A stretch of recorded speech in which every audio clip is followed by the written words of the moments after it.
Good evening, everybody, and we are live here at West Oak Lane Library. Everyone say hello. Thank you for tuning in here at the Philly Cam. I'm Rich Torrance. I am a children's librarian. I had the immense pleasure of working here at the West Oak Lane Library in wonderful West Oak Lane, Philadelphia. Let's hear another shout out for West Oak Lane. That's right. We have a lot of great stuff for you today. We have local artists, we have local people coming here to talk to you about things that are going on in this amazing community. This is being brought to you by Philly Cam and the People's Media Collection. And the People's Media Collection is what it basically is a combination of the Philadelphia Free Library and Philly Cam. And they've been working throughout the summer with the Northeast and the Northwest sections to bring you information about what's going on in these wonderful libraries and in these communities. So again, thank you so very much for tuning in. We are now about to begin the show, and Rose, on over to you. Okay, so we're first going to have some representatives from Isabel Fitzgerald's office and Sherelle Parker.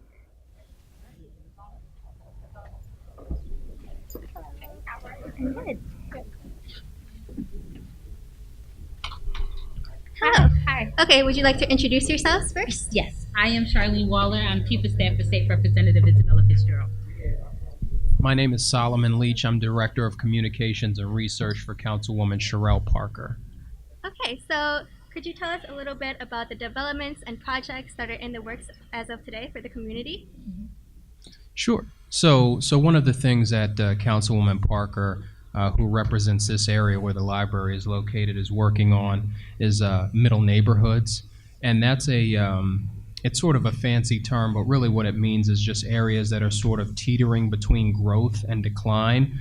So when we think about neighborhoods like East Mount Airy, West Oak Lane, areas like Tacony, Mayfair, things like that, we see these neighborhoods that could use some sustained private investment, but they're not really strong enough to sustain that sort of investment, but they're also not fully in decline.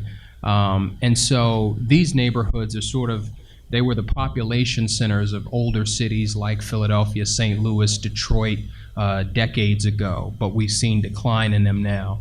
But they're really part of our base here in Philadelphia, and so the Councilwoman is working with Mayor James Kinney and other departments and agencies in the city to come up with a task force to comprehensively address this. And as far as the State Rep Fitzgerald, we're being a supportive agency as far as the state is concerned with the middle neighborhood conversation and making sure that we're on the state level are supporting and being a catalyst to make sure that the things that our communities need, especially West Oak Lane, is being supported. Okay, great. And if someone would like to get more involved with their community, are there any opportunities that the state and the city council helps with? Yes.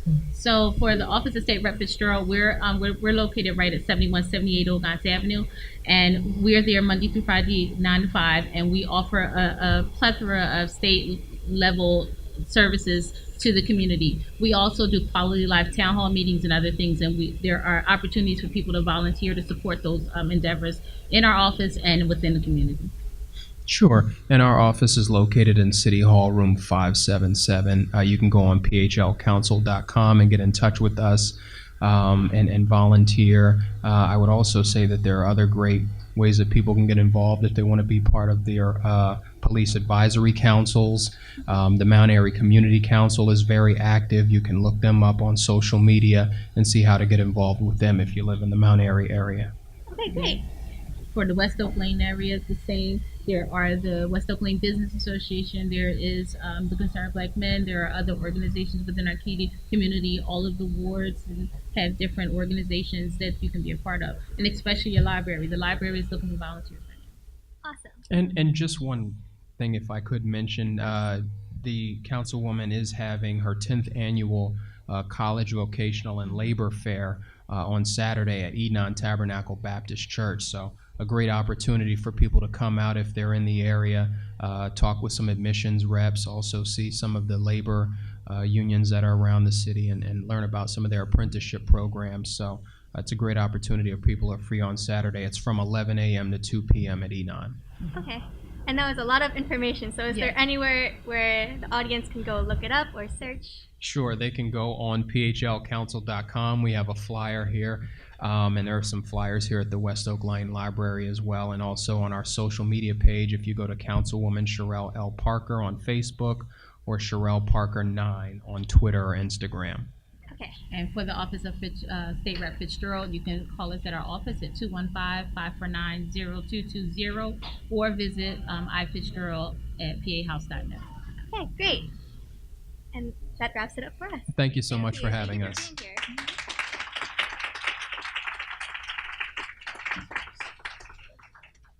here.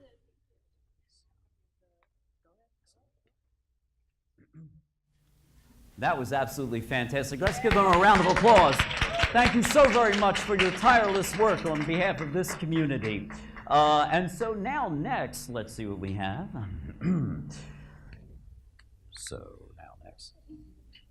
Now let's go outdoors to Aubrey Auditorium. And Rose, take it away. So we're going to get Leslie and Tarsha. Hello. Hello. Can you introduce yourself to the audience, please? Sure.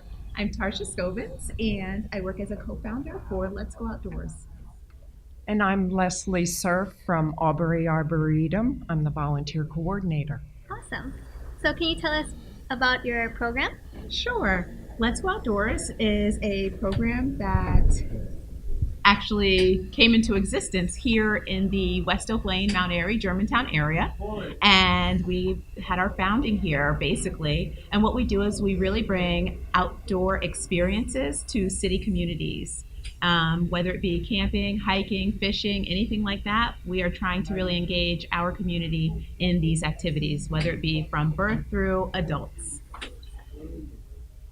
And Aubrey Arboretum does many things. We are 55 acres of green open space in Germantown. We bring community together with nature and history. Okay. And how can someone get involved with your programs?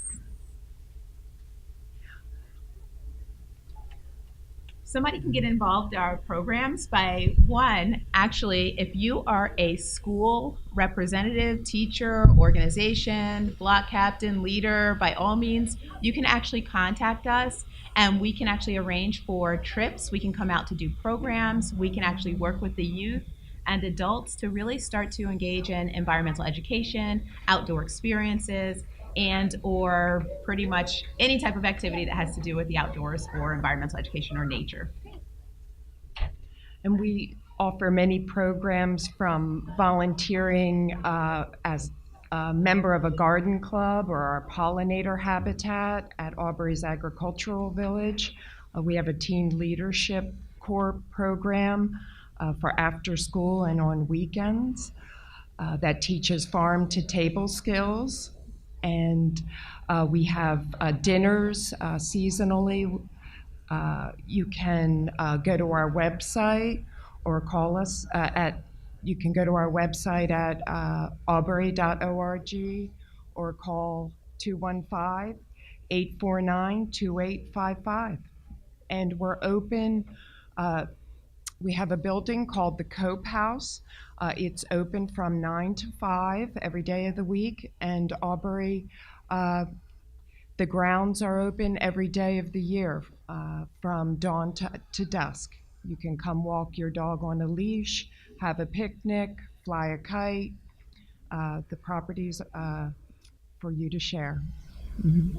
And how can we find, if someone were interested in Let's Go Outdoors, how would they find more information? Yes, of course. So the way they would find more information is by definitely going to our website, and that's www.letsgooutdoors.net. And then the other way that they can find us is through phone call, 866-878-3595. And then also, by all means, coming here to the local library, we always have flyers out, and by all means, Irene here can give information too. Awesome. Are there any upcoming events for the season?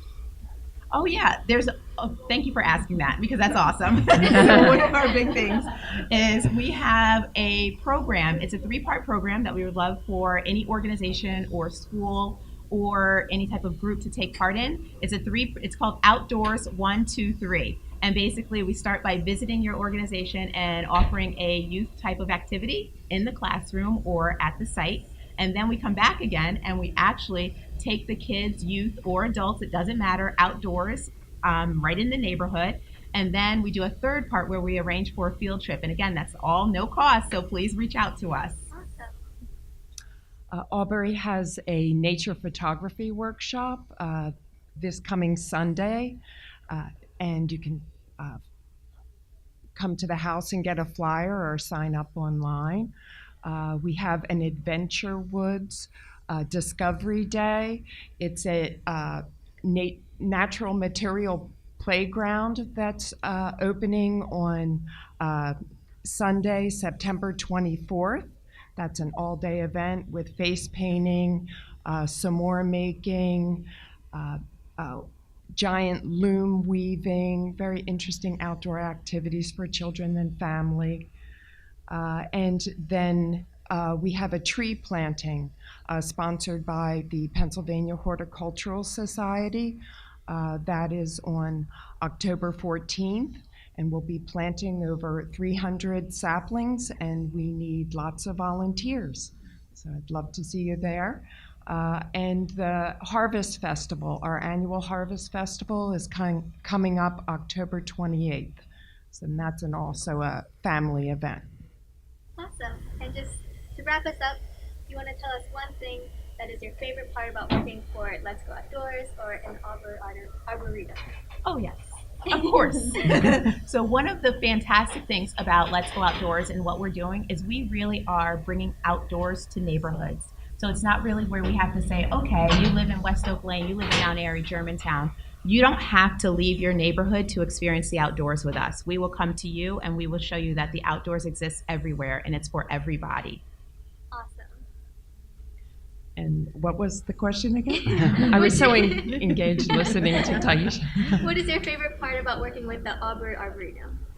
My favorite part is the volunteers. I enjoy working with such a diverse group of people from all different ages, from school children, teenagers, high school, college students from everywhere, local gardeners from beginners to people with learning differences and physical challenges to the experienced gardener.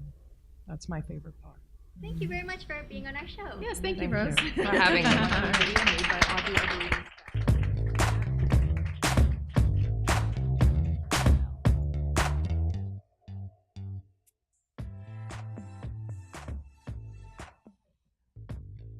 Well, it certainly is beautiful to hear about people beautifying the city. So let's give them another round of applause. And now we have a video, a very special video by the Arboretum.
time to introduce two awesome authors, Miss Elaine Jones and Marlene Archie. I'm so sorry.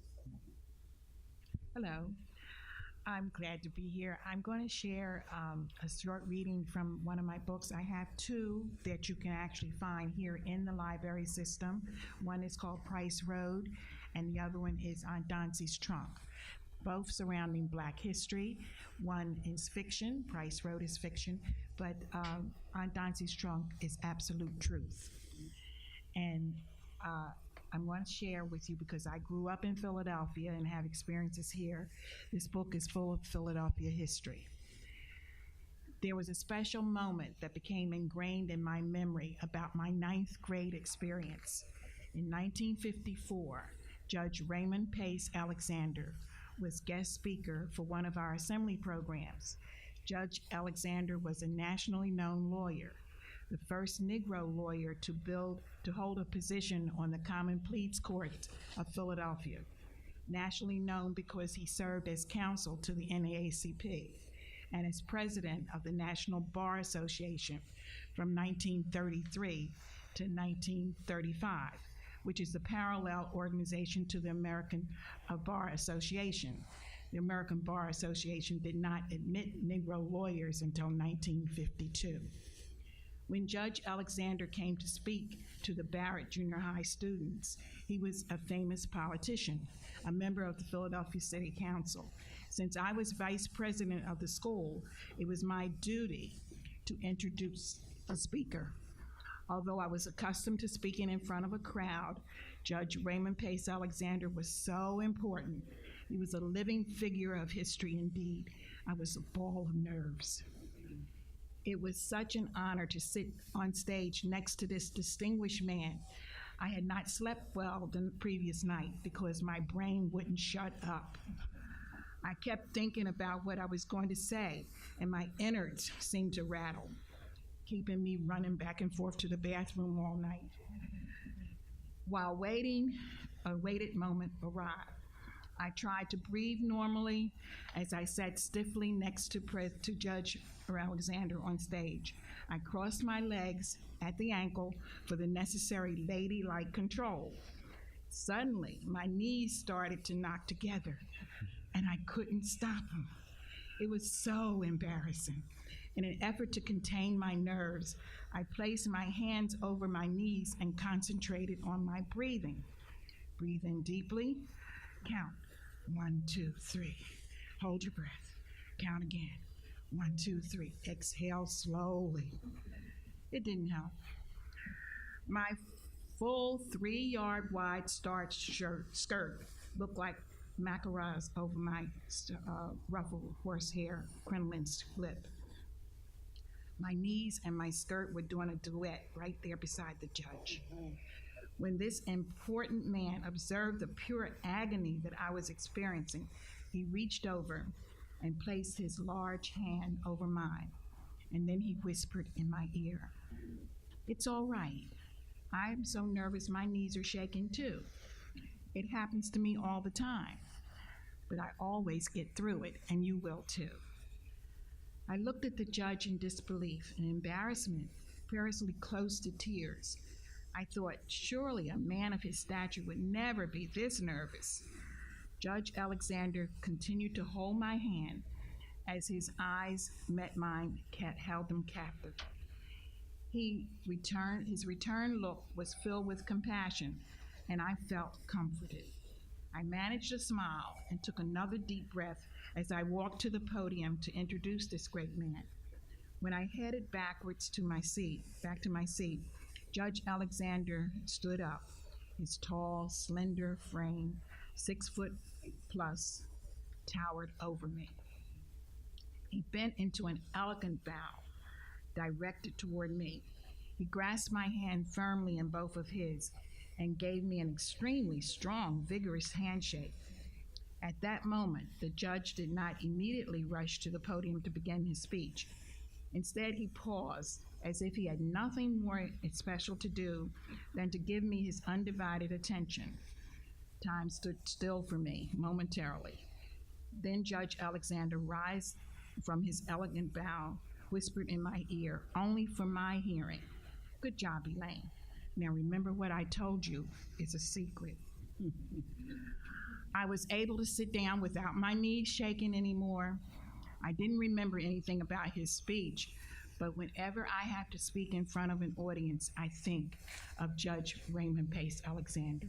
He became my superhero, and I always remember the considerate thing he did for a scared ninth grader, and I kept our secret for 50 years. Wow, that was amazing. That was amazing. Hi, I'm Marlene Archie. I'm from West Oak Lane. I've been here for many years, and this is one of my favorite places to come, the library. So when I had the opportunity to come out for this event, I said yes, yes, yes. And I want to thank Philly Cam and the team because they've done a great job in bringing you all out here together. I'm going to read a short excerpt. I also write fiction. And so this is New Eyes. That's what it's called. This is my second book. The first one was called Yearning, but this is from New Eyes with a K. And in New Eyes, when her 14-year-old nephew, Niall, receives an incomprehensible prison sentence that in no way fits the alleged crime, Nell, my main character, is compelled to carry the weight of her family's dilemma and enters into a pact to save him. This forces her to bridle her rage at the countless injustices perpetrated against young males of color by indulging a far-reaching effort to free him. A fictional account, my story introduces to some and presents to others a powerful group of black women from long ago. I'm coming from a place where this is the century of women. And I believe that in this century, some great things are going to occur. They already have. We just don't know about a lot of them. But these women in this book are very inspiring, and they come from a place called Gorée Island. And it's at the westernmost tip of Africa. And I was able to go there and see it firsthand. And it was very life-changing. So that's where I got the idea to write my book. So I'm reading from the first chapter. With his new wife and children in tow, my brother Shamps had moved to Virginia and began to show eerily similar signs of behavior likened to our father. My sister Lottie noticed but remained leery about what seemed obvious to me. He said, "Don't come to Virginia." That's what he said. But is that what he meant? Virginia is a state, so I suppose we'll see. I don't know why one minute he acts like he loves me and the next he's banishing me from the state of Virginia. Who does he think he is anyway?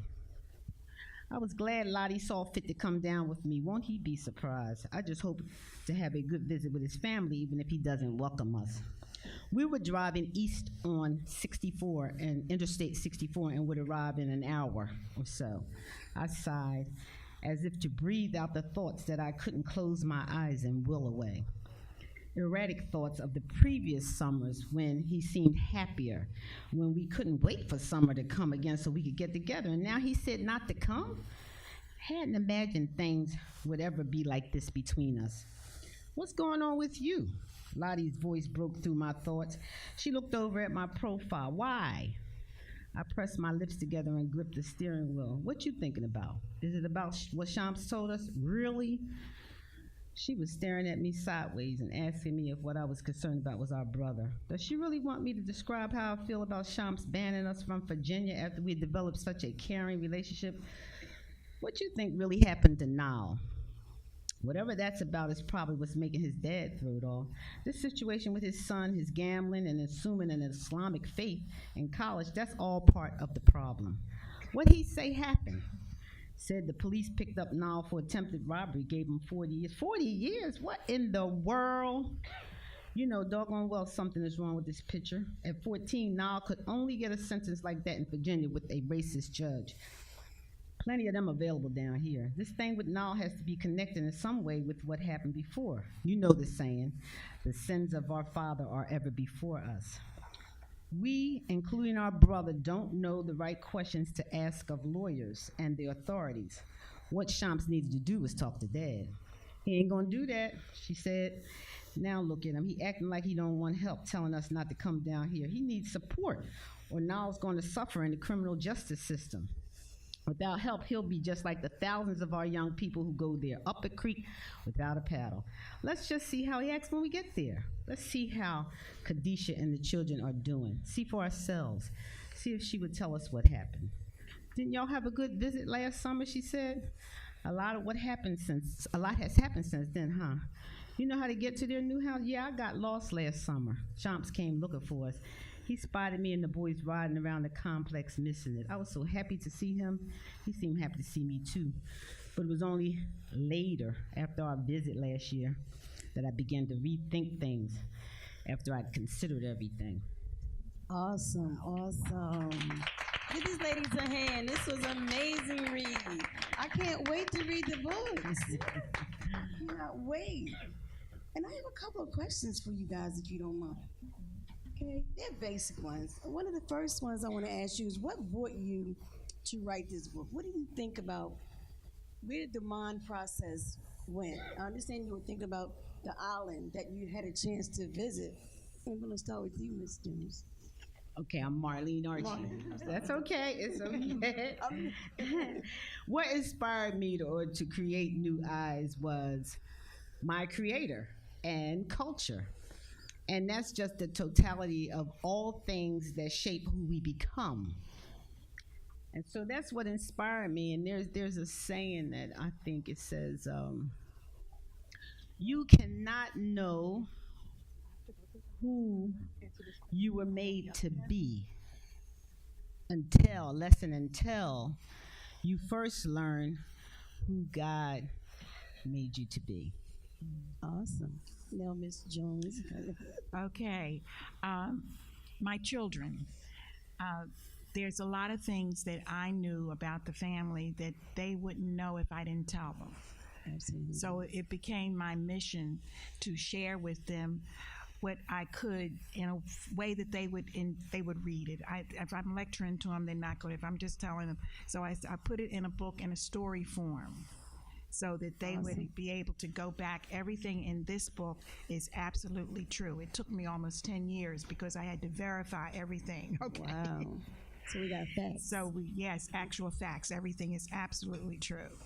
And so the other one I started because it's Black history and everything here. It's real truth in a fiction manner. Awesome. Okay, so the sharing of the information is where I was coming from for my children, and it turned into the fact that other people were interested too. Thank you so much, ladies, for coming. I cannot wait to read the books, and I know the audience can't wait to read them as well. So thank you. Bye-bye.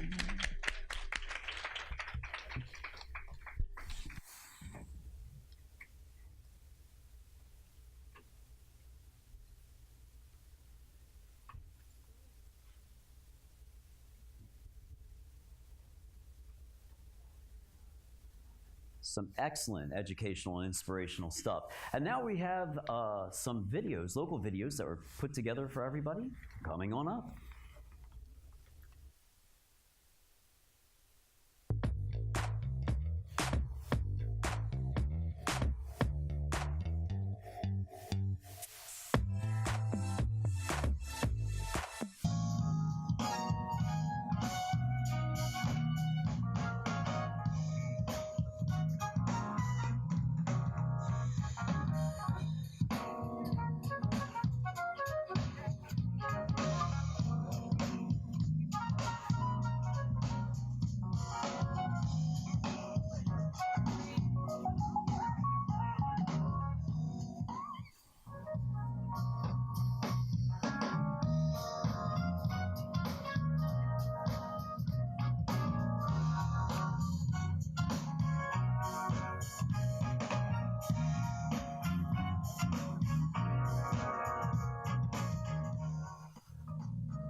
I think it's very much important for the community. And I come all the way from North Philadelphia up here every Tuesday to listen to the Jazz Festival. Yes, I love it. I love the music, and it's a chance for the community to get together and bring your children out. The children get to play, and we get to come out and and socialize with each other. It's very good for the community, and everybody to come out and come together and do something positive. We're happy to see everybody out here. Oh my God, that music is pop! Events like this are very powerful for the black community, for all communities. Where we can get together and just feel the rhythms of peace and harmony. It's good for everybody. The event like this is bringing us together, and I enjoy that. I enjoy this event. That's right.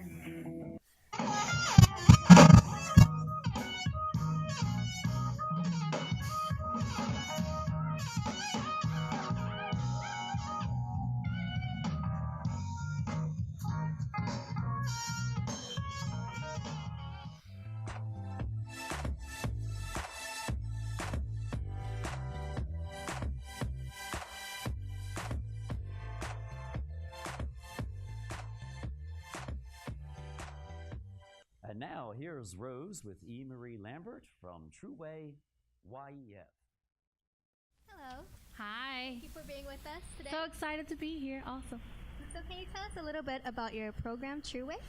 The True Way Youth Empowerment Foundation is an organization that I started about 7 years ago. We do a series of workshops designed to empower and inspire young people. Okay, awesome. And what motivated you to create this program? I was motivated because there is a huge gap in experiences in our public schools. So part of True Way's mission is to give young people a variety of experiences in character development, business, entrepreneurship, leadership, the arts, health and wellness, physical fitness. And when young people have those experiences, they can make more conscious choices about their lives and about their passions and about careers. Amazing. And if youth wanted to get involved with this program to be more educated and more experienced, how would they do that? We have several programs at the True Way Youth Empowerment Foundation. One area is our youth internship, where we partner with schools or young adults, young people to volunteer at our various programming. The other thing that we do is we go to various schools and we speak, and we also present at Career Day and those kinds of things that are happening at schools.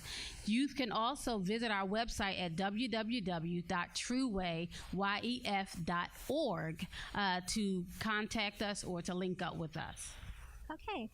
And can you tell us a little bit about specific services and programs that you do for the youth?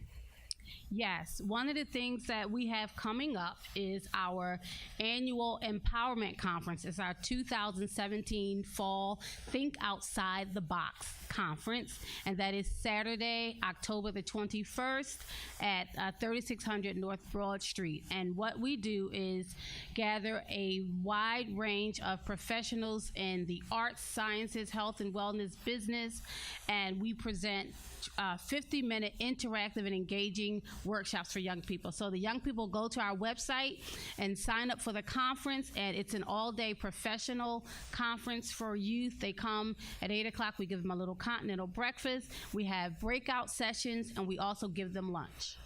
Awesome. And so you have these upcoming events, and you're involved with the youth. Do you see the effects of the community? We do. We are so excited because we have youth that have been coming to our conferences from the very beginning in 2012, and they have come to every conference. And one of the things that's so important is that they make connections with business people and leaders and different people in and around the community. So what else is important is that they see entrepreneurs in and around their community. So they see them at the CVS, they might see them at the market, they might see them at a community meeting, they might even see them on television. And these are people that they have interacted with, they have created relationships with, and a lot of them get internships from those meetings. Awesome. And how long has this program been active? We started in 2012 with our first conference, and at our first conference, we had about 15 workshops, and we had maybe 12 patrons. So I'm happy to report last year at our 2016 conference, we had 12 workshops, and we had over 100 participants. So it is growing and growing and growing. That's fantastic. And Thank you. are you planning to be in any partnerships with any other programs or schools? We are looking to partner with lots of our local schools and programs. The very next thing we have coming up is the True Way Youth Empowerment Winter Warmth Generational Tea and Photo Shoot, which is in January. Because who else is having a tea party in January, right? So I have partnered with a foundation called the Rich Girls Project and a group called For My Girls. And we are collaborating to bring this wonderful, fancy, delightful tea party for the fall, well, for the winter. So everybody should get dressed up, wear your gloves, your hats, and probably your boots because it'll be in January. But it's an elegant time, and then the women are photographed, and we drink lots and lots of fancy, fancy tea. That sounds great. I love tea parties, and I remember doing them when I was a kid with my brothers. So can you tell us a little bit about yourself? Yes, I am E. Marie Lambert. The E is for effervescent. No, actually, it's for Esther. I'm named after my mother. I am a preschool teacher of 30 years, and now I taught for 30 years in one preschool, and now I'm the director of another preschool in North Philadelphia. I'm also a freelance writer. You can access my articles at www.thewowmagazine.com. It's an e-zine, so it's an online magazine. I write obituaries, so if someone passes, I can write their story as if it has never been told. And besides running True Way and being a writer, I also host the Pre-K Project on WJYN Uptown Radio, 98.5. That sounds awesome. You seem like a great resource for youth in the community. And to wrap us up, again, do you want to tell us one favorite thing about working with the youth, and especially with True Way? One favorite thing about working with the youth is youth are a wealth. And sometimes we miss that because they're young, but the youth have a lot to offer. I always enter relationships with young people with the same amount of respect that I like to get back from them. So as old as I am, I get along with young people very well. And the last thing is the West Oak Lane Library. I used to come here when I was a kid. There's my dad back there, and he brought us all here when we were kids. And then I brought my kids here, and now I have returned here to come and work with some of the youth various times here, and I come here to work. So it's a wonderful, wonderful resource in our community. Thank you very much for speaking with us. You're so welcome.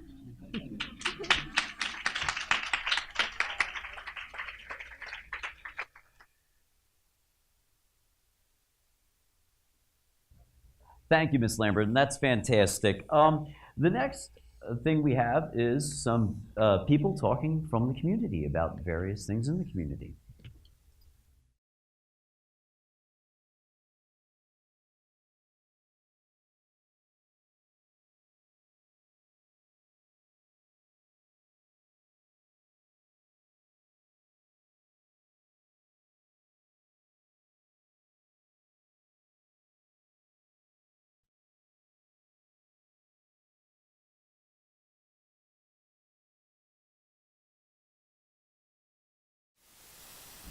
Okay. Hello, would you like to introduce yourselves? My name is Charles Keenan. My name is Carla Gaskin. And my name is Terry Lyons. So I've heard that you've been longtime community members. You've lived here for quite a long period of time. Would you like to tell us a little about West Oak Lane and your experiences here? Shortly after my grandparents moved to West Oak Lane, the government stepped in with eminent domain and asked the Nolan's farm be sold so that we could build the row houses that are here. So there was an auction at the farmhouse, and my grandfather bid for the bookcase, and these are 5 books from the bookcase from Nolan's farm that are at least 100 years old, and 2 of them are from the 1800s, and it's always an experience to sit down with the bookcase. My family and I moved up here from North Philadelphia when I was just about ready to go to the 8th grade. I went to Wagner Junior High School, yay! And later, after Wagner, I went to Germantown High School, another yay! And although I moved away because I got married. My husband and I lived in North Philadelphia for a while, and then we came back to West Oak Lane because my husband really believed that I wanted that white fence house. So we moved up to West Oak Lane again, and we raised our children here. West Oak Lane has been my home for 50 years now. As a child, I came to this very library, to the children's section on the other side. But the biggest impression I guess it left with me was the diversity that the neighborhood began to take, but it was in a very good way. The people were genteel. People took care of one another, and they took care of each other's children. But it was also during those years that I became very well connected to my extensive history, because I would leave the West Oak Lane area. This is when people had Sunday dinner after church, right? This were the Sundays when nothing was open. Supermarkets, malls did not exist. You didn't go anywhere except to your family's home for the Sunday dinner. And it was during that Sunday dinner that I became familiar with my history, with my great-grandparents, and learned that my great-grandparents were slaves as children in Westmoreland County, Virginia, and they migrated up to Gwinnett, Pennsylvania with the help of the Quakers. And when they landed there, they were able to establish property. And that is when history, when slavery, when my ancestry, when my blood became very personal to me. It was also when I began to write, because I wanted to get those notes down. I wanted to get that story. All of my ancestors have now passed on, but I managed to salvage my great-grandmother's Bible, copyright 1901. She was not able to read, but my mother could read, and mother spent each evening reading this Bible to my great-grandmother, who I never knew, but I know her in spirit. Gwinnett Mercy College on Norristown Road in Springhouse, Pennsylvania was once Springhouse School. Long before Brown versus the Board of Education, my mother and her cousin attended Springhouse School. And again, this brought that history close to me of what other cultures entailed, and in turn, what that history would mean to me, what people had to go through during that struggle. Lastly, the old house up in Gwinnett, it was owned by my great-grandparents. Mama and grandmom were born in the same room, and they had to work the farm in order to raise money to pay the taxes. 1935, the property taxes from Gwinnett, Pennsylvania. And this is what's left an indelible mark. It brought me to, again, to writing. It brought me to look at history, and it brought me to bringing it to young people who would not have a consciousness of that time. Most of that level of history isn't taught in schools. It has to come from the kitchen table. So I brought it from the kitchen table, wrote my first of 8 books. This is the first one. Let me tell you what Mama said, because I had to get that story down. And now I talk in schools, women's organizations, talk about just about anywhere and everywhere, bringing that story to the table and inspiring people to research their family history.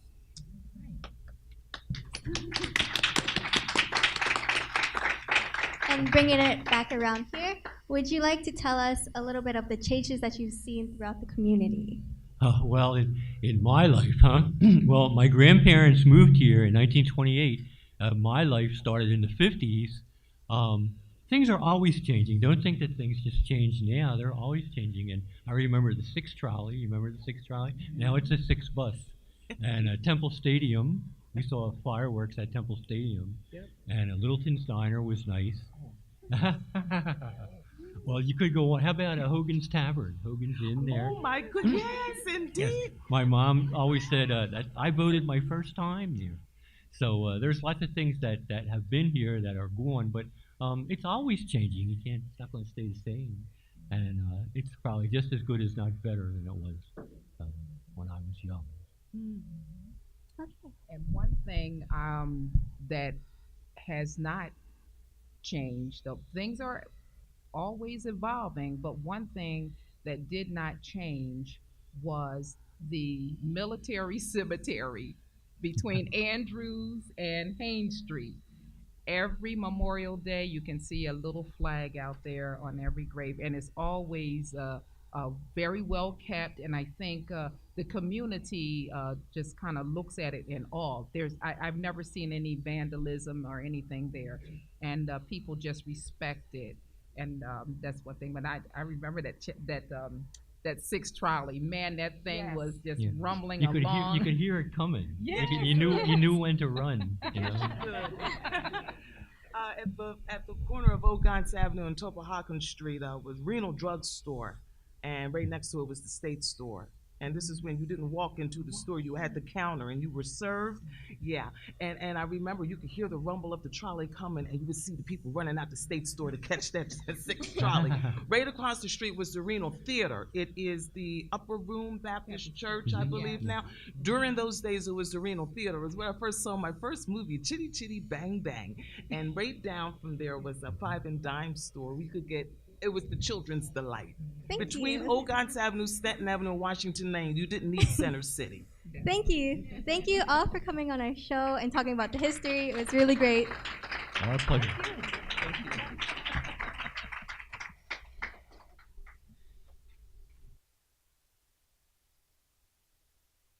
That was so informative. And now we're going to have a set of videos.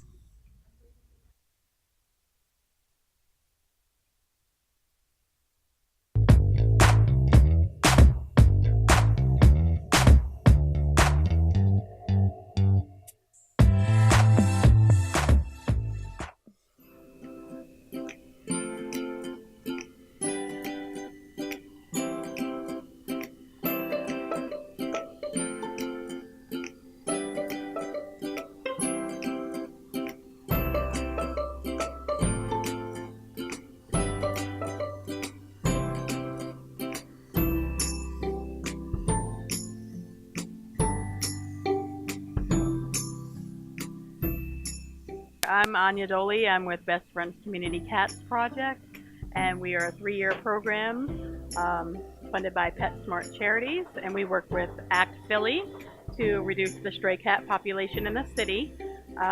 We have fixed over 13,000 cats, and we do that through trap, neuter, return, so catching the cats, neutering them, and returning them back to their outdoor homes.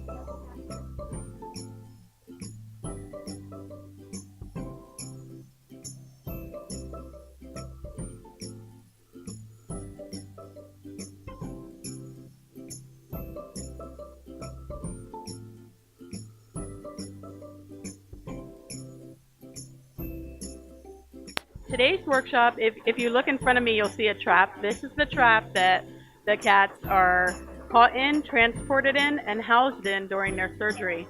So we are making trap covers. When cats are put in here, they can be afraid and their stress level can go up. So these covers are being created to keep them calm on their trip.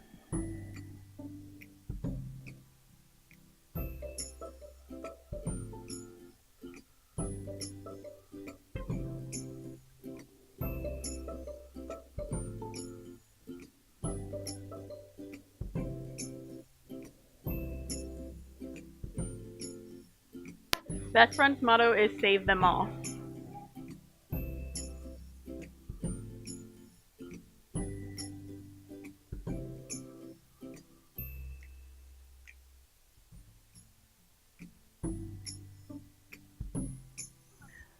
I'm Heather Harris, and this is Handcraft Workshop. We are a fabric boutique and sewing studio located at 7224 Germantown Avenue in Mount Airy. We sell fabric and patterns and scissors and thread and buttons, all kinds of things for sewing, and we also have classes. We do have a website. It's handcraftworkshop.com. We do many different things here at Handcraft Workshop.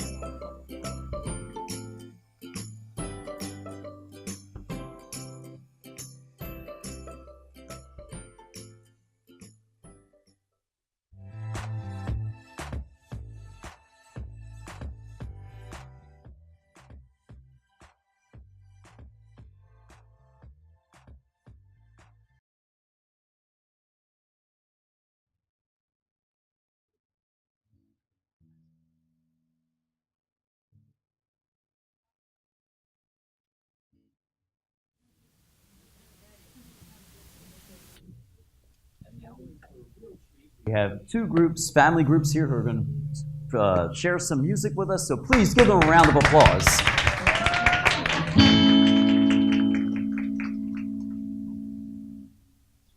Wake up and smile. It's been a while. It's been like a whole day since it stopped, so you can hold me. This child awaits, strong in faith. Lord, you are the refuge that I can't wait to get to, so I won't let a day go. Can't let a day go by without stopping you for the joy that you bring to my life. And oh, it's something about the way your love shines on my face. It's a love so true, I can never get enough of you. This feeling can't be wrong. I'm about to get my wish upon. Take me away on this beautiful day. Yeah, yeah, yeah. This beautiful day. Yeah, yeah, yeah. I've got no need for worries. I've got no room for doubts. 'Cause traveling's coming at me, but you're always the beautiful I sing about. There ain't no limitation to your amazing grace, your amazing grace. And there's something about the way your sun shines on my face. It's a love so true, I can never get enough of you. This feeling can't be wrong. I'm about to get my wish upon. Take me away on this beautiful day. Yeah, yeah, yeah. This beautiful day. Yeah, yeah, yeah. This beautiful day.